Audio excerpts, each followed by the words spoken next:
Welcome to the Atlantic Current. I'm Vince Martin from Wall Street, Maine, here with Tull McAdoo from the Irish Politics Newsletter. We are releasing this episode on January 6th, 2026, the 5-year anniversary of an event in Washington, D.C. that we still mostly refer to as just January 6th. And Tull, in Ireland, as reports come in that evening 5 years ago, what is the sense as it is happening, as you are getting the videos and getting the reports? Thinking back at the time, it was like having a front row seat, watching the fall of democracy in real time. The fall of USA democracy anyway. And even now, thinking back, I don't think the main protagonists realised what they were doing almost. They thought they were defending democracy when in fact they were murdering it on live TV. We're going to talk about that a little later, but that's absolutely the sense that many of them had, that they were saving democracy, saving the country themselves. 5 years later, looking back, what kind of sense do you have towards those events? It kind of reminded me of the Troubles in Northern Ireland, that sectarian civil war that we call the Troubles. It felt like quite kind of naked sectarianism. And Trump is quite similar to those kind of messianic figures in Northern Irish politics that, that fuel the hate. The likes of Ian Paisley, I suppose, is the one that stands out as the example there. Looking back now, it's been clear for some time that, red America and blue America no longer share a country so much as kind of, they're haunting the same map and they're haunting the same political space. It's like two nations locked in a cold civil war that's heated up since Trump's re-elections, both sides kind of, clutching to their own versions of the American Constitution and their own gospels, I suppose, and their own histories and truths. The flag still flies over both red and blue camps, but its meaning is split divisively quite in two. Yeah, I mean, that's a dark way to look at it, but it doesn't mean it's inaccurate. And January 6th, I don't think starts that cold civil war that you're talking about, but it is the event that I think most highlights how large the divide between the two sides truly is. And January 6th itself then contributes to that divide becoming even larger. And one thing I think about it's just how shocking and stunning the day itself actually it is. How stunning it is highlighted by how we still refer to it. I mean, there are two events in American history that we refer to pretty much just only by their dates, and that's September 11th and January 6th. And we use that nomenclature because essentially we didn't, and we still don't have the vocabulary to describe exactly what happened. Vince, let's set the scene because memories can be fuzzy. And so this starts with a protest in Washington, D.C. called Stop the Steal, a protest against the theft of an election that actually wasn't stolen, or was it? Another MAGA grand conspiracy theory. This was the day that the presidential election results are being certified by Congress. Now, Vince, I don't know what that means as a European and Irishman. Why are the results being certified? He's already won the election. What's going on here? What is that? Well, certification by law happens on January 6th, 2 weeks before the inauguration, which is January 20th. And it's normally a very simple technical process. So Congress holds a joint session. So the House of Representatives and the Senate are both there. We have our electoral college that you guys are so fond of. Yeah. Where the individual Americans aren't actually voting for the president, right? They're voting for electors who make up our electoral college. And what happens on January 6th, the votes of those electors in each state are counted in Congress by this joint session. People can object to the count, to various counts. There are some objections later on January 6th, 2021. That's pretty rare. For the most part, this is just it's a box ticking exercise, is it? Yeah. It's basically the last step of the election process. Once this happens, the election is pretty much officially over. It's certified, finalized election. Yeah. All right. So they're just signing off on Biden being the next president. It's not a date that usually matters, but the Stop the Steal rally is scheduled for January 6th by Republican leaders and by organizations that support Trump. They are choosing the day of certification for a purpose. It's not coincidental that these protests are happening while Congress is meeting. The protests are happening specifically because Congress is in this joint session. Okay, so at the Ellipse Park near the White House, there are speeches by multiple politicians, including Donald Trump. And at Trump's urging, the crowd then moved down to the Capitol.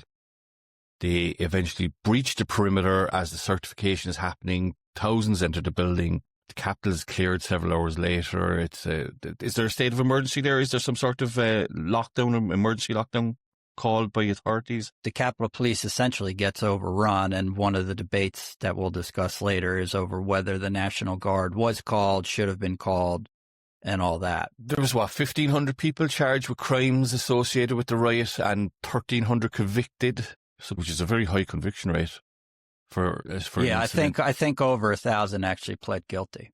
Okay, right.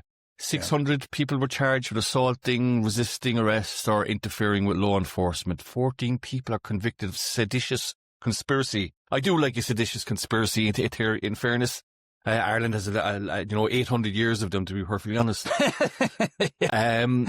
According to the Justice Department, about 140 law enforcement officers were injured. Nearly $3 million in damages done. Are my numbers all correct here? Yeah, I think that's all right. 4 people died.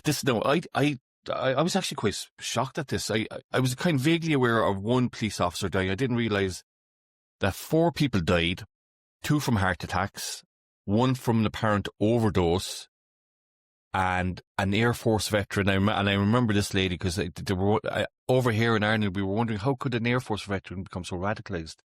So right. Air Force veteran Ashley Babbitt is shot by Capitol police officers and dies at the hospital. 1 Capitol police officer died also on January the 7th from a stroke. 1 officer commits suicide the next day, and then 2 more in July commit suicide. 4 people die that day, and 5 people die in the aftermath, is I guess how you would put it. It had some tragic consequences, obviously, for those people we don't hear a whole lot about. No, I don't think that you do. And sadly, even those deaths become part of the debate over what happened. I mean, you have people literally arguing over how many people died because of January 6th. So was it 1? Is it just Babbitt who's shot that day?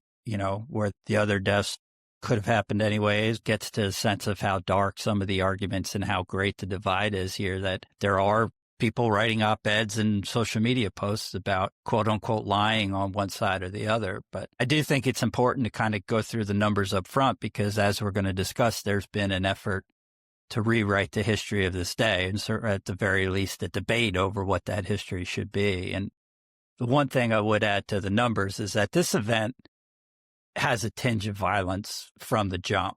Donald Trump would later call it a day of love. It's a pretty hard case to make. There's a gallows built outside the Capitol. I didn't know that. Yeah. Again, January 6th is not chosen as a random date. It's chosen because this protest is supposed to coincide with the certification. And this is one of the arguments that come from Trump's opponent, is that this protest is designed to intimidate the people in Congress who are doing the certification. And the gallows seem like a pretty strong piece of evidence. The protesters are chanting, "Hang Mike Pence." Yeah, Mike Pence at the time is Trump's vice president, of course. And this is driven by a pretty baseless legal theory that Trump has come to believe Pence as vice president is constitutionally the president of the Senate. So the argument from people around him is that Pence has the ability to basically nullify electoral votes that go against Trump. And he can either put in new electors, a separate slate of electors who would vote for Trump, or he can send it back to states. Some of those states are controlled by Republican legislatures, but voted for electors who would choose Harris. So the idea is if you send it back to those states, the legislature is going to nullify those things and then send a new slate. Trump and his supporters like to engage in a lot of pseudo-legalities, I suppose, for want of a better word, isn't it? Pseudo-legality might even be generous. There are multiple people who gave these theories to Trump who wound up getting disbarred, most notably Rudy Giuliani, the former mayor of New York. And Trump, in his speech, he says, quote, "If Mike Pence does the right thing, we win the election." That's how he sees it. But during those speeches, the crowd finds out that Pence is not going to play along, that he's going to certify the vote. And that kind of really builds up the anger in the crowd. And I think it's not hard to see a straight line from those thoughts to when the crowd starts pushing through the police lines and eventually breaking through, right? What's Donald Trump doing when this is all happening? Where is he? Is he sitting somewhere quietly directing this, or is he doing it more overtly? Is he being more subtle about it, try to, have his cake and eat it? I think we can all agree he's probably not going to be subtle about it. Yeah. Is he trying to, you know, as I say, have his cake and eat it in terms of incite the insurrectors, but, you know, say, oh, it's not my fault anyway, kind of thing, you know. Is he doing that, or is he the grand puppet master in all this? It might actually kind of be neither. I mean, he spends the morning on the phone. He's working on his speech, and he's apparently talking to people about these plans to have Pence block the certification. Then he talks to Pence, and Pence tells him, as he has before, that he's not going along with this plan, that Pence believes that his job is basically ceremonial. So Trump gives his speech around noon. Very famously, he tells the crowd that he will go to the Capitol with them. And then the people around him are like, no, you're the president of the United States. You can't go walking in a crowd of 50,000 or 100,000 people across D.C. That's not how it works. So he goes back to the White House. So, I mean, I don't think he's the puppet master. And one of the arguments in his defense, and maybe defense kind of goes in air quotes, is that he's actually something of the puppet, that he's being told about this legal theory, and it's almost not his fault that he comes to believe it. A lot of people, including the special counsel who indicted him for these actions, don't really agree with that. So he goes back to the White House at about 1:30. The protest is building up, and for the next 2.5 hours, according to multiple witnesses who testified for a congressional committee, he's just watching the coverage on Fox News. Yeah. The Capitol is McDonald's breached. probably. Yeah, I think that's his comfort food. So, you know, the Capitol is breached around 2. Senators are evacuated at 2:13. 2:24, Trump sent out a long tweet, which includes the phrase that Pence, quote, didn't have the courage to do what should have been done. And literally a minute later, the Secret Service, who is responsible for the protection of the vice president as well as the president, they have to evacuate Pence from the building. And there are multiple reports that at the time, rioters who are in the building are about 40 feet away. That's pretty close. It's really close. I mean, there is an absolute, you know, huge what if in American history, which is, you know, what happens if Pence's team turns one way or the rioters go another way. I mean, so many of the rioters in the building had been chanting, hang Mike Pence, you know, literally 30 minutes before. So now it's just a mess. The images are all over the news.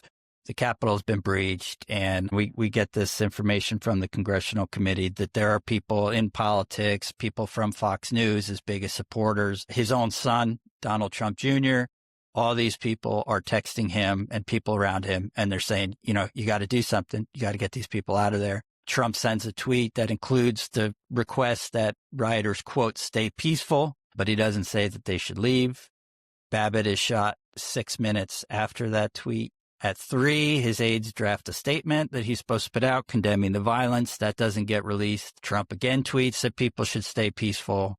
And it's not until 4:17 p.m., so we're talking 2 hours after the police lines are first breached, Trump finally releases a video and he tells the rioters they need to go home. See, that sounds to me like Trump having his cake and eating it. You know, he didn't release the statement immediately when he knew things were going so pretty badly. He wanted the riots. He wanted the certification to be nulled and void so he could find some legal mechanism to stay on as president, I think, you know. Certainly there's a possibility that he thinks these riots at the end of the day are actually not that bad for him.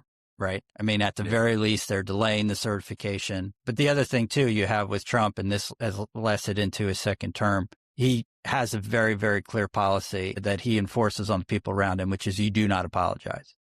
Yeah. And you can also see this as kind of the ultimate test of that policy, that you're not ever going to say something that suggests that you or your supporters are doing something wrong and have something wrong. And to that end, at 6 o'clock, he tweets that, quote, these are the things and events that happen when a sacred landslide election victory is so unceremoniously and viciously stripped away. So even after all this, even after he's told people to go home, he's not saying, oh, this is a terrible thing that got out of hand. He's saying, this is what you get. A direct consequence of the election being stolen and all that kind of jazz. I think that's what he's getting at here, isn't he? So he goes back to his residence. Congress reconvenes around 8. As we said, there are some procedural objections from a few Republicans. Biden finally gets certified as the winner at almost 4 o'clock in the morning. Just again, looking back, how shocking it was for everybody to see that. It was almost a new low for an American democracy, you know, the land of the free, the land of liberty being torn asunder. by a reality TV star. It's bizarre, very bizarre now, even looking back now. It is just so telling about where Republican and American politics have moved over the past decade. And there's a lot of things that jump out, but one, and I'm not the only one who made this point, there really is an event that better proves Trump's famous statement, which he made almost exactly a decade ago now. He said at a campaign rally that, quote, I could stand in the middle of Fifth Avenue in New York City and shoot somebody and I wouldn't lose voters. People kind of thought that was Trump's usual hyperbole, but after January 6th, he doesn't lose too many voters, right? I mean, the base does waver a little bit, and there's a famous speech from Lindsey Graham, who is a senator who had lost the primary to him in 2016, and then he becomes a massive Trump sycophant. And Graham gives a speech, and he famously says, all I can say is count me out. Enough is enough. That's what he says just before the certification. And it's a really telling thing because Graham has been a senator for over 2 decades. And I honestly couldn't tell you one principle he has or one thing that he has accomplished. Yeah. He's just a straight political weather vane. He's always struck me as a politician, and like a lot of politicians, in fairness, is not unique to American politics, likes to stick his finger in the air and see what way the wind is blowing. It's not something unique to American politicians. I think, 99.99% of all politicians are guilty of that, aren't they? Oh, for sure. Yeah. They exist in America. They exist in Ireland. I have no doubt they existed in the Roman Senate, 2,500 years ago too. Even by those standards, though. I mean, Graham, it's quite nefarious, isn't it? He's just going to go, in the direction of power, in the direction of attention.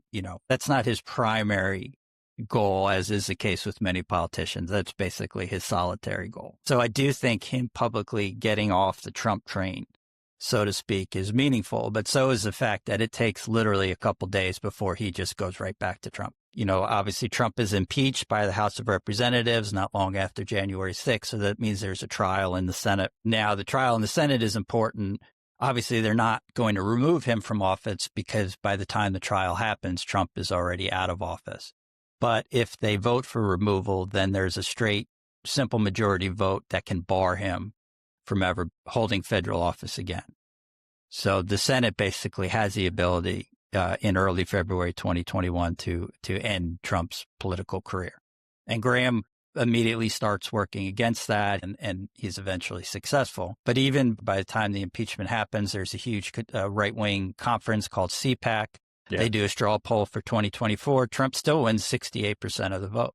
That's wild. 68% of Republican voters, anyway, I'm guessing this is... By this point, it has become a pro-Trump conference. So this is basically mostly his base. Yeah, 68% of Republicans, and again, in air quotes, because nobody's quite sure what that is anymore, want That's true. The Mad King to be their president again. It's wild. Yeah. It's wild. From a purely political point of view, what does Lindsey Graham speaking out of both sides of his mouth tell us about this real sources of power within the modern GOP? Is the power with Trump itself, or is it with the base? I suspect how much of this loyalty is ideological versus purely political survival. I think it's probably the latter when it comes to Lindsey Graham, isn't it? It's for sure. Yeah. The Republican Party has effectively become a personality-driven movement rather than a policy-driven one. You'd wonder how sustainable is that in the long term for any political party, that kind of way. Those are all huge questions looking forward. And right now, the GOP in general simply cowers before Trump. And there's important reason for that has kind of amplified his power, which is that America, as we're discussing now, as we've discussed before, is more polarized, but our congressional districts keep getting redrawn to have more districts dominated by one party. The gerrymandered, you mean, is it? Yeah, exactly. Gerrymandering, as we we know a bit about that in Ireland, especially when it comes to Northern Ireland. Ulster Unionists gerrymandered constituencies so that there'd be an overall Protestant majority. When it came to elections, so we know a bit about that, and I'm sure we'll do a podcast on that at some stage. No doubt, yeah. But as both those trends continue, the polarization and the gerrymandering, you wind up with these districts that are 70-30 one way or the other, which means it's all about the primary, right? If you win the primary of the party that controls the district, then you're going to go to DC. And if you're in the GOP and you cross Trump, you're done. Yeah. right? He's going to endorse someone else in the primary. He and his supporters are going to fund that person with millions and millions of dollars, and you're going to lose your seat. And we saw a version of that recently with Marjorie Taylor Greene, right? Yeah, she's upset. She's one of his biggest supporters. She comes out against him on a couple issues, and now she's retiring. And we see that after January 6th, there are 10 Republicans who crossed party lines to vote for impeachment. Now, on the whole, over the past decade, incumbents in the House of Representatives, they run every 2 years. Over 90% of incumbents win their races. Mm-hmm. Of the 10 Republicans who vote for impeachment, 2 win. Okay, that shows power. Yeah, I mean, it's huge power. If 4 of them lose in the primaries, none of those 4 is even close. And 4 more don't even bother to run because they're almost certainly facing the same outcome. And it's worth noting that 7 GOP senators vote for removal. 6 of them weren't up for re-election until this year. I'm sure they probably thought Trump would be a distant memory, not still president. And you can see that power, in this term, Trump he's just run over Congress. He railroads them. Yeah. And politics and politicians, Tull. I mean, Republican senators in particular have to just be absolutely miserable. I mean, they kind of view themselves as dignified men and women. They're supposed to be leading the world, and their power is completely circumscribed right now. They used to be dignified men, I think, men and women. I said they see themselves as dignified. There's very little dignified about the GOP anymore, I think. I mean, bar 1 or 2 people of moral fortitude. You see, I think the erosion of the GOP as a normal functioning political party didn't just happen with Trump's arrival on the scene. I think it started with the Tea Party in a sense. I think Trump was just he was the fulcrum that shattered the Republican Party, I think. And you touched on it there about the gerrymandering and primary turnout dynamics. A tiny percentage of the electorate decides who represents the other 90%. Is that fair? Yeah, that's very true. Yeah. Of course, you have the conservative media's echo chamber effect, where deviating from Trump means losing, oxygen, your funding. Cowering before Trump isn't just a weakness, it's political self-preservation for people at this stage, isn't it? Personal ideology will no longer be tolerated.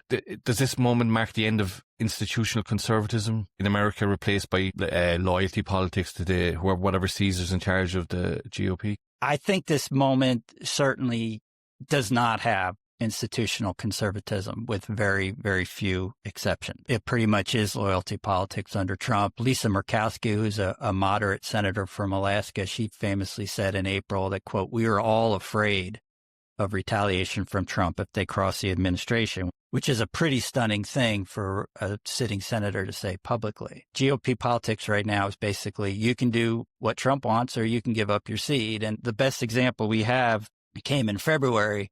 Trump nominated Robert F. Kennedy Jr., and basically the vote came down to a senator from Louisiana named Bill Cassidy, who's a practicing medical doctor who has been a lifelong advocate for vaccination programs. That's the decision he faced. He could stand up for his principles and almost certainly get primaried and lose his seat, or he could vote for Kennedy. And he supposedly made this agreement with Kennedy that he would give him the vote if Kennedy met with him every week and agreed not to make these changes. And Kennedy has completely violated the agreement, and Cassidy's out there posting these kind of futile, sad tweets on on how vaccinations are still good. He's just been absolutely humiliated.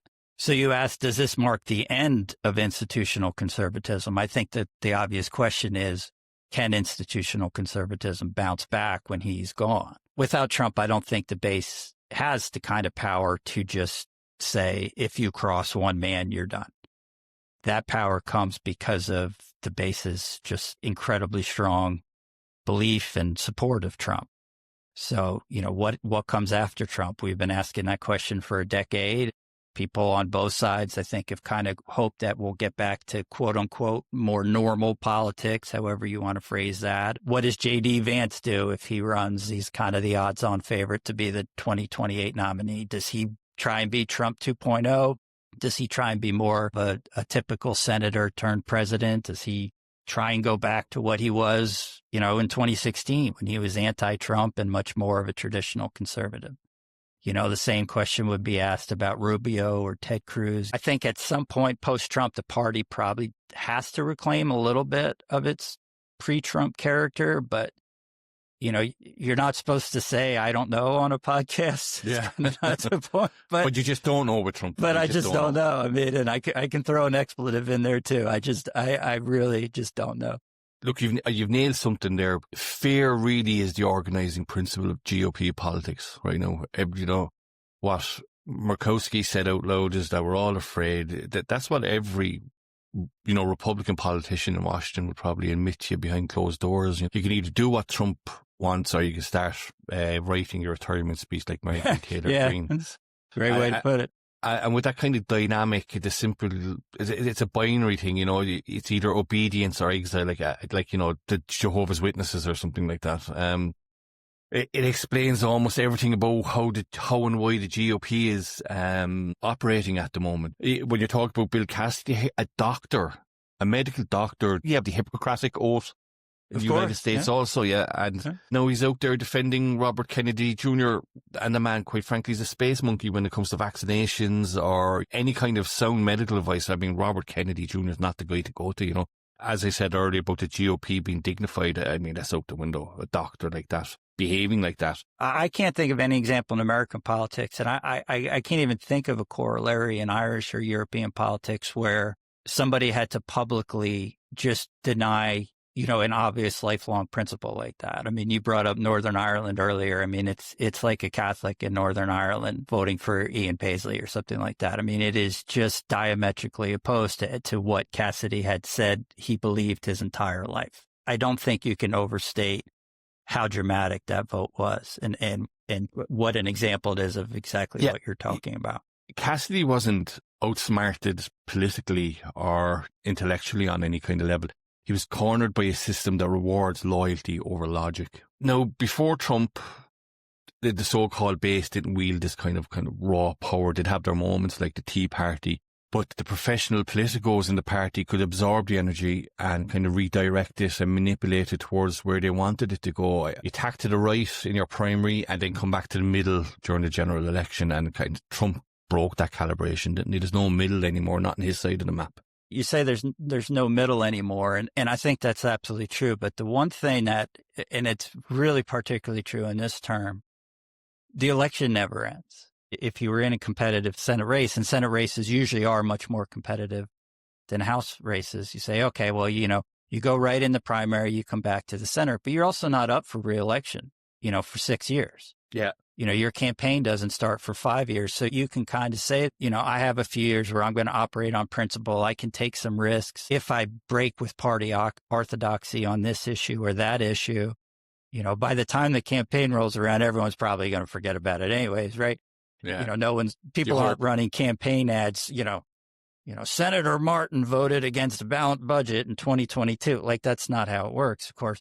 But with Trump, with the news cycle, with his ability to just sort of target you with a tweet or a post on Truth Social, those election dynamics just remain constant. The resurgence for Trump after January 6th has been much more difficult for Republican politicians than they expected. And quite obviously, it's been pretty much a disaster for the Democratic Party in the U.S. And in our third episode, Tull, you actually asked, quote, how did the Democrats just mess this one up so much?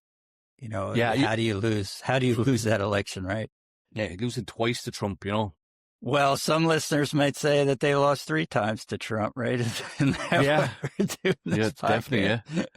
I did ask that question. The thing that puzzled me from somebody that's been involved in politics for a long time, right, is that the Democrats picked Kamala Harris to be their vice president first, okay? Right. Which was kind of okay, all right, you could see she was a woman of colour and all that. She had historical low ratings as a vice president. Some of the lowest ratings of any vice president of all time. They were so low you'd probably have to limbo under the bar that she was kind of holding up for herself. And I looked into some of her other electoral results and stuff like that. So when she ran to be the AG in California, the Attorney General, she beat her Republican opponent by less than 1 percentage point. And this is in California. Yeah. Which hasn't elected a Republican Attorney General in over 30 years, and she just beat him by the whiskers on her cheek. In the 2020 Democratic primary, it was actually still 2019 when she pulled out. So that's how bad she did. Yeah. She was polling close to 0%, and she made no difference to the race, and she hadn't contested a single state. I didn't know that, actually. And I kind of always like to say to politicians, numbers don't lie. And Kamala Harris was a politician that consistently struggled in popular elections, but the Democrats picked her anyway. If you're a political strategist, you've got to be thinking, we could be on shaky ground here. All the senior Democratic strategists weighed in behind her. You've got to be thinking to yourself, these guys are not serious people. You know, they shouldn't be allowed near another election again. You have elections for everything over there. Lollipop lady, just food janitor. Don't you? I mean, yeah. The famous American phrase is that for someone like that, is you say, "Oh, she couldn't be elected dog catcher." Dog catcher, right? Yeah. And is that a thing? Electing dog catchers? Is that? I think it was when that phrase was created, which was probably sometime in the 19th century. Yeah. So if you were the Democratic strategist there, you would not leave these people run an election for dog catcher because they picked the wrong person, and all the data was there to suggest that she would not win that election even before a ballot had been counted, you know. So I think it was all vibes and no substance, Vince, when it came to Kamala Harris. There's another thing. I looked back at some of her speeches when I was just trying to research, and she's really bad at giving speeches. She's not an inspiring speaker by any stretch, no. A lot of them were very bland, and a lot of incoherence in them. And I was kind of wondering about her faculties more than I was worrying about Biden's, to be honest with you. And look, the Democrats picked her because she's a black woman, and they felt that was the vibe the electorate wanted. I think that's fair enough on one level, but it's not where the electoral mood was at the time, I think, was it? We can try and play a little bit of devil's advocate here, and picking Harris, that's not where the national mood was. But when they picked her for VP, that is, I think, a little bit where the mood was. That decision was kind of fine. The mortal sin in 2024 is covering up Biden's decline, obviously. Yeah, and of course, that was it. And that leaves them in a spot. She even titled her memoir 107 Days or whatever it is, just to give a sense of just how little time that she had. The other issue, though, if you ever watched the show Veep, that starred Julia Louis-Dreyfus from HBO, which, in my opinion, is the funniest show ever made. Yeah, it's just brilliant. Yeah, if you have not seen it, I cannot recommend it highly enough. Don't pause the podcast, listen to the end, but then go download Veep. They're really good on this idea, which is that the vice president just doesn't have any power and instead winds up being relegated to supporting the policies that either aren't important enough or aren't popular enough for the president to spend any time on. And I live in a swing state. I don't really see too many television commercials. I must have seen at least 15 times a commercial that the Trump campaign ran in which Harris is speaking to the ACLU, and she's talking about how proud she is that the new policy is that federal tax dollars are going to pay for gender reassignment surgeries for federal prisoners. What's the ACLU, Vince, for people in Ireland? I'm sorry. The ACLU is the American Civil Liberties Union, which is a long-standing pro-free speech, pro-rights, generally considered to the left organization. Very liberal, yes, yeah. So this clip, I mean, I saw it everywhere. Whatever your policy beliefs, the politics of the ad were pretty brilliant. They closed with the tagline, she is for they, them, he is for you. Yeah, that's good. That's good politics. Yeah, it really is. It doesn't mean that I'm a Trump fan by any stretch. I'll probably not be allowed into the United States because of what I've written about Trump. But if you're a cold, hard-nosed political person, like I am personally, and you step back and you remove your emotions, you remove your feelings, and you look at it as a purely political terms, it was a good ad. Now, Harris is saying that because she's the vice president of the United States, and that's why she's at that event, and that's why she's talking about it, because the people in the White House don't want Joe Biden going out in the Rose Garden and saying that. So she gets kind of tagged with this idea which winds up being hugely unpopular, and that is one of the issues that you have as a vice president. And it's an issue that gets amplified in such a short campaign. That's another aspect of this where you can really criticize a party leadership.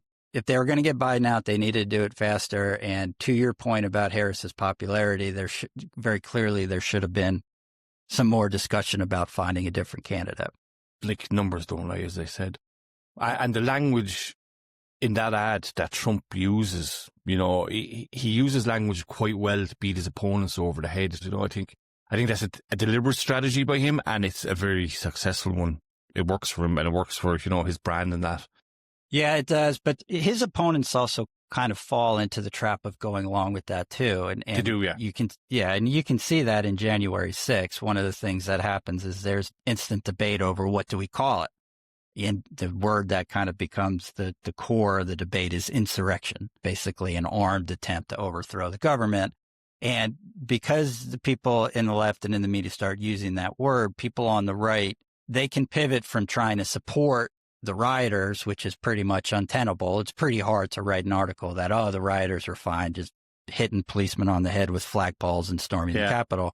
But now they can say, oh, look, the left is calling these rioters insurrectionists. They're accusing them of overthrowing the government when they just went there to exercise their First Amendment rights. Yeah, it got out of hand, but the Democrats, once again, they're inventing things out of whole cloth. And I don't know it's the fault of their politicians, but the left kind of winds up with these words like fascist and like Nazi and racist. They're constantly debating over vocabulary. And, in January 6th, instead of just saying, as we laid out, look, Trump organized this rally. He fired them up. When they breached the walls, when they were beating policemen, he did nothing. This is obviously, at the very least, unpresidential behavior. Everything just gets so cloudy from a political standpoint. And meanwhile, Trump is running ads with these brilliant taglines. It's not hard to see why January 6th starts getting obscured and why Democratic strength just keeps getting chipped away. Both sides are guilty of this, the escalating rhetoric, fascist, dictator, liberal, woke. It eventually wears audiences down and it blurs the distinctions between political misconduct and a massive geopolitical threat. Personally, I do believe Trump is a threat to American democracy, and that's a fact-based geopolitical assessment. And we could talk about Trump's tactics all day, but there is a credibility deficit in Democrats. They behaved procedurally correctly, impeachment hearings, etc. They did everything by the book. But, it still hasn't changed American public opinion. It's probably showed the limits of, the formal mechanisms of holding power to account in the USA and their own ability to convince people about the morality of what happened on January the 6th and who was leading it. All good politicians need a story, and the deeper critique here for me is about storytelling, not procedure. Instead of the Democrats hammering one clear narrative, he lied about the election, he unleashed the people who believed his lies, and he did nothing while the Capitol was attacked. Democrats let the story drift into these kind of fuzzy or hard-to-prove claims. They didn't stay on message. They could have hammered him. 3 or 4 different simple things, one-liners. Again, vocabulary was important, but they weren't using the right vocabulary, were they? Yeah, but I think if you could get a Democratic higher up on the podcast and get them to speak publicly, which would probably require prodigious amounts of alcohol or some other kind of drug. I think what they might say is that they actually kind of did everything that they could. They might ask basically, what else did you want us to do? They got him impeached, which required Republican help. They got 7 GOP senators to vote for removal. In July 2022, they hold hearings in Congress. They're aired prime time. They would say part of the problem is just timing, that, by the time 2024 rolls around, it's been close to 4 years and voter memories are short. The Biden switch is a huge problem, but I think if you could get a high-ranking Democrat to tell the truth publicly, they would argue they did basically everything they could do to show Trump's responsibility for the riot. And let's be clear, for a plot to overturn the election. I mean, we have a lot of evidence. We have emails, we have texts, we have conversations with people in Congress.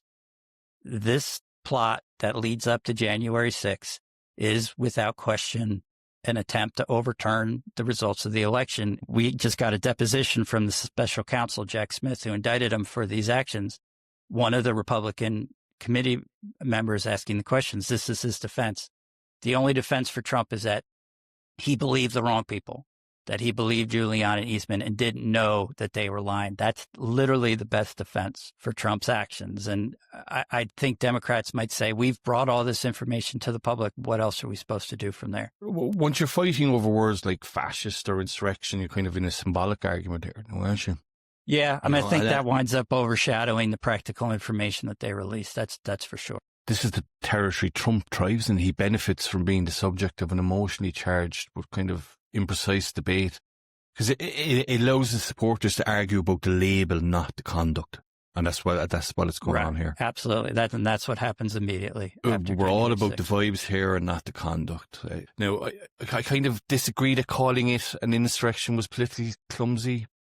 Rhetorically, it might have sounded overwrought to maybe yourself, Vince, and others in the States who saw chaos and stupidity and not a coordinated overthrow of the state. And I suppose how the gap in how elites frame these things and how ordinary people experience them has only kind of widened to some extent.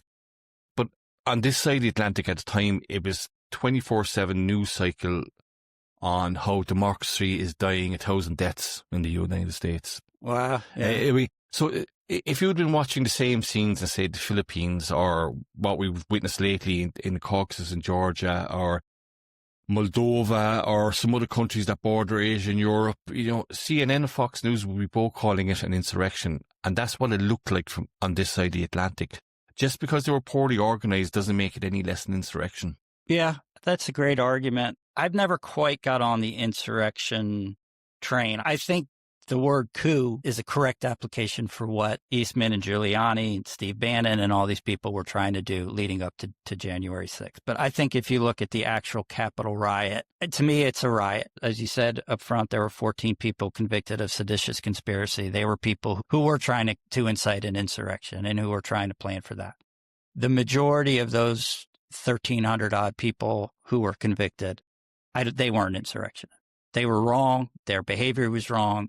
They were wrong about the election, but I think very, very few of them had a real concrete motivation that we're going to disrupt the certification. We're going to essentially overthrow the democratically elected administration. And in terms of it being clumsy politically, to your point, it's just such a tough thing to prove. And by the time you get through proving it, voters, especially in 2024, when they were pissed off about inflation and so many other things, their eyes just kind of glaze over and they go, okay, yeah, that's fine. But at least when Trump was president the first time, gas was, $2.30 a gallon instead of $3.50 or whatever the numbers were. It's an interesting debate, certainly. And I don't want to understate the fact that this is not just a clown show of people trying to gain political points by lying to Trump about the election. There was underneath this at some point a very, very organized effort to overturn this election. And there is an argument that if Mike Pence decided to betray what he believed his principles are, that we would have had a very, very serious and potentially armed crisis in this country in 2021. That's absolutely true.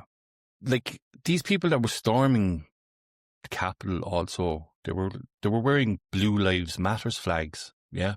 Which was... Yeah, there's a famous scene that one of the policemen is actually being beaten underneath the flag. I mean, literally the picture is he's underneath the flag showing Blue Lives Matter. Yep. Yeah, and it's deeply hypocritical, They're out there saying that they're supporting police and while beating them over the head with flagpoles, and at the same time, essentially trying to murder some of them. There's a word for that, hypocrisy. I don't think it's a strong enough one. Like one officer, Michael Fanone, am I pronouncing that right, was beaten, tased, and he was threatened with his own gun, and he suffered a heart attack and serious brain injuries. While some of these same people were carrying, pro-law enforcement imagery. I think there's zero self-awareness going on there. I have no idea what's going on. And like you with yourself, I suppose there's an ongoing unresolved argument or debate over what to call the event: riot, insurrection, coup, domestic terrorism. Was bandied about, I remember, quite a bit, which is unusual compared to other major crises where, like you said, the label emerges quite quickly and sticks. Yeah. And the semantic ambiguity has itself become a bit of a political weapon, I think, and a lot of that's down to social media. Again, I blame social media for everything, of course. Not podcasts, though. Only social media. Yeah, I think if you lined maybe 5 or 6 people up against the wall, they'd mention all the above as what happened on January the 6th, domestic terrorism or coup or insurrection, you're going to get 10 different answers from 10 different people. But what's changed isn't anyone's principles. It's just whose turn is it to be outraged almost, Both sides kind of claim moral consistency, but it's emotional consistency that actually drives them. It's not logic or political realpolitik or whatever, Yeah, you see that very much in the distinction between how each side, how they treated January 6th and how they treated the riots that we had in a lot of cities, most notably Minneapolis during mid-2020, right?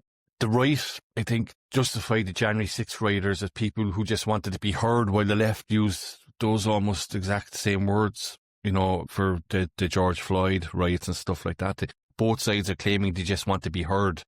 Right. And in each case, the other side is saying, throw these expletives in jail, right? Yeah. We need law and order. We back the blue. I mean, they're both taking opposite sides of the same issue within 6 months. It really is striking.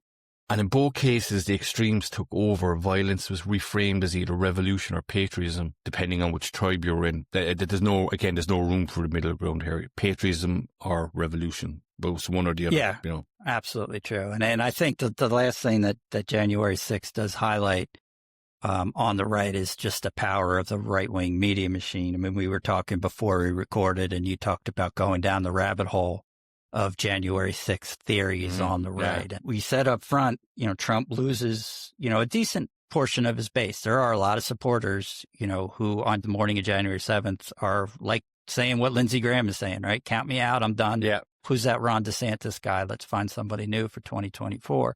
But the right-wing media machine, which starts with social media and these websites, I mean, it kind of kicks into overdrive straight away. And if you look now, 5 years later, at kind of what the right believes about what happened that day, it's just completely diametrically opposed to what you or I would say. If you kind of go through all the arguments, and like I said, you've seen them, they kind of don't make sense. Oh, it's a deep state plot. I mean, this event is organized by Trump and his supporters for weeks. By the administration, yeah. Yeah. He tweets in the middle of December that people should come on January 6th. He very famously says it's going to be wild. I mean, the GOP groups are bussing people in from all over the country. Their representatives are telling people to come. And you can talk about like Ashley Babbitt too, who's shot. I mean, she's treated as a martyr now. Is she? Oh, yeah. I mean, she was executed and they didn't need to shoot her and she was just in there. And then you go back and read the report. I mean, there's literally a Republican member of the House of Representatives. He's now a senator, Mark Wayne Mullen. He's in the chamber as she's trying to climb over this barricade. He's yelling at her, "Don't come in. You're going to get shot." Just that theory is incoherent. The more recent one is that there were FBI agents in the crowd and they were instigating this, which is the story from DC is no, they weren't. The FBI agents weren't in the crowd at 12:30 when this stuff was going on. They weren't building the gallows. They were there at 2:30 when they were getting, phone calls that the Capitol was on fire. But even if they are there, what does that mean? Are we saying that people who stormed the Capitol, they only did what the undercover FBI agent told them to do? They only beat these police officers with flagpoles? It goes into nonsense. There's an argument over the National Guard that we referred to before. Oh, Nancy Pelosi was the one who was supposed to call in the National Guard. Well, why is she supposed to call in the National Guard? If this isn't an insurrection. Just my next one. Why was Nancy Pelosi meant to call in the National Guard? What's her role here? As the Speaker of the House, she has authority over the Capitol Police, and she supposedly needs to authorize this. And it's one of the many debates, and it's one of the debates about January 6th where we talk about voters just kind of their eyes glaze over and they just don't want to talk about it or think about it. Yeah. This is one of those debates. You're like, okay, I don't even really care. Well, it's the kind of thing only people like me read, probably. Yeah. It is one of those rabbit holes. You get into it and it's interesting kind of for 20 minutes and then you've read about it for an hour and you're like, why did I just spend an hour of my life trying to figure this out? Yeah. You're not going to get that hour back, are you? Right. No. But in any case, the details, you can argue about, but the core point for the right is, well, if this isn't an insurrection, if these are peaceful people who are, only there to exercise their First Amendment rights, why are people preparing the National Guard? Yeah. Again, you got to kind of pick a lane with some of this stuff. Yeah. What you're saying to me there is something like what I like to call narrative engineering in modern politics. Some of my own critics, probably my own family, would say I'm guilty of it. I mean, you saw a live streamed story laundering happen afterwards. Within weeks of the event that shocked most of the USA and the world, including a lot of conservatives. A lot of conservatives, let's emphasize that, yeah. It was reframed into something completely different, a patriotic protest gone wrong, a set up, like you said, by shadowy forces, and in the case of the former Air Force officer, an act of martyrdom. That is narrative engineering, and something Trump is quite good at. It's a case study in what happens when a massive, well-coordinated media ecosystem decides to rewrite reality. And that's, right-wing media in the United States have basically rewritten the whole story. Yep. You had the same pundits who were horrified on January 6th turning around months later to defend it because that's what the audience demands, right? That's where the money is. Of course. There's so many clips of people on CNN or Fox News on January 7th. Yeah. I mean, doing exactly what you're saying, that this is terrible. These people, anyone who assaulted a police officer needs to go to jail. And then when Trump pardons everybody 4 years later, this is a wonderful, courageous decision. Those people were all political prisoners. Yeah. And there's that famous saying about the revolution will be televised. And that was, that was probably true in the 80s, of course, but now it's been live streamed and posted to people's personal social media accounts. And, their own social media accounts have been used against them to have them locked up. It's mad. No, it's crazy. Here I am. I mean, the images that we have are from those people, right? It's not like there's news crews in there. And I think there was one estimate late 2021 that social media posts led to like 80% of the arrests. The rest, yeah. Yeah. People bragging about storming the Capitol. Oh, no, they're posting videos. There's a famous one. There's a realtor. I mean, she's streaming from within the Capitol, showing herself, and she's going, hey, look what I'm doing. This is something like, this is how persistent I can be in selling your home. She's in the Capitol on January 6th. This is free advertising for me on Facebook. Yeah, there's something for me in the psychology of people being manipulated and throwing their faculties all out the window because of stuff I've seen on social media, so it must be true. It's on the internet, so it must be true. And I do really struggle with that on a personal level, how people can be so stupid to live stream their malfeasance. And this didn't just go out to your 100 or 150 Facebook friends. Like, this went out to billions of people across the world. Right. What they were doing. In Ireland, we have a long history of insurrection, and... Yeah, but you guys are the good guys most of the time. So. Yeah, and, the British always had spies within, the various Fenian organisations, take your pick, and that was still true in Northern Ireland up to very recently even. But these people, you don't need the FBI and CIA in there. They're live streaming what they're planning to do. And as you put it, they're planning to do. I mean, that's the thing. There's videos and images on January 6th, but many of these people who are arrested have tweets. On January 3rd, we're going to D.C. to up, or, we're going to D.C. to overturn the election. It is wild that this reality can get rewritten when it is the rioters themselves who are giving us most of the evidence, most of the information that we have. We're at a point now where people, I suppose, aren't arguing over interpretations of facts. They're arguing over what counts as a fact to begin with, isn't it? This is where we're at the moment, When you people live streaming themselves in the Capitol while committing crimes, and then months later insisting all over social media it was staged or infiltrated by the deep state. That's not a debate. I think we've said this before. Trumpism and progressivism both love to think they're opposites, but they actually share the same gravitational pull. The need to feel morally superior to the other side, no matter how much mental gymnastics you have to apply to get there, I think. That's just one of the core problems, and I think maybe the biggest problem in American society right now. You said before that it's like a cold civil war, and you're right. It's a massive split, and I think the biggest takeaway looking back at January 6th is that we have two sides that just have irreconcilable versions of reality. It's not interpretation. It's not debate.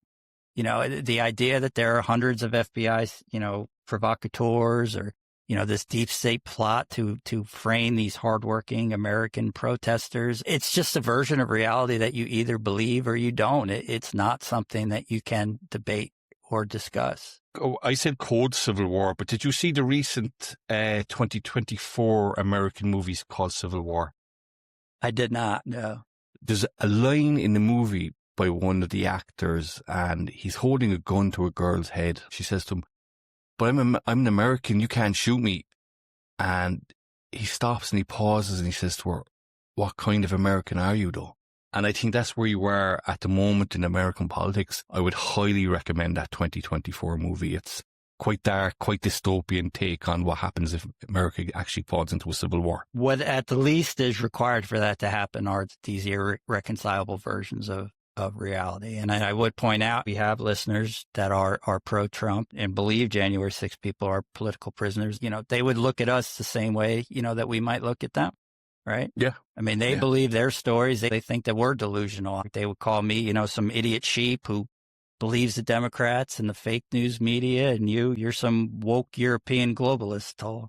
Well, I mean, 10 years ago, I would have been a neoliberal globalist or a neoconservative globalist or a neo-something globalist anyway. So how times change, eh? At the end of the day, Trump managed to shake off the January 6th riots, starting with his base and obviously building on that enough so to win the American presidential election once again in 2024. Yeah, imagine what kind of odds could you have gotten on January 7th, 2021, that not only would Trump win the election in 2024, but that a core plank of his platform would be that he would pardon literally everyone involved in January 6th. Yeah. What this all leads up to here, we've spoken a lot about Trump, but we just cannot avoid him. I think the big question here is, when Trump eventually leaves the stage, is there even a Republican Party left to pick up the pieces, or is it just a movement with his name on it? I think is that where that is going? That's just one of the most important questions in American politics right now. Maybe it's the most important question, and I think it's a question we're going to have to discuss further on a later date. Tull, I really enjoyed this discussion, even if it's perhaps not the most enjoyable event to discuss. Not a cheery one, no. No, not a it's cheery not, one. but I think really fascinating. We keep talking here about the idea of what we're trying to do to get these outside perspectives, and having the perspective of someone outside America has been really just enlightening, and we've kind of done our best to try and provide perspectives of different people here as well. Yeah, I have to admire my own restraint in not saying what I really think in case we get cancelled. Every so often people come along and try to cancel me, but I think I might, if the Trump guys pile in on me, I'd probably get cancelled there. And Vince, what are we going to do next? We're actually going to have a second podcast this week, are we not? Yeah, we're going to start in this year as we're going to try and pick up steam and try and do a little more, as our name suggests, current event stuff. So we're recording this basically as we're trying to understand what the expletive is going on in Venezuela. So I'm sure that will be a topic of discussion, maybe hit some other news items this week. And then we will be back next Tuesday, January 13th, with our long promised discussion of healthcare systems. Yes, I've taken up smoking again, and I might, I'm going to have to find something stronger to keep me awake all night to try and get around this one. So there's going to be such a feeling of relief for the two of us when we hit stop on that record. So that's going to be a 30-part podcast, starting next week and ending sometime in 2035. And I think the wife will probably have divorced me by then, and the kids will have thrown me out of home, I'd imagine. So we hope you'll join you for that. And we thank you for joining for here. And for Wall Street and Maine, I'm Vince Martin. And I'm Tull from the Irish Politics Newsletter, and this is the Atlantic Current. Thank you so much for listening. Bye-bye. Thank you. Bye-bye.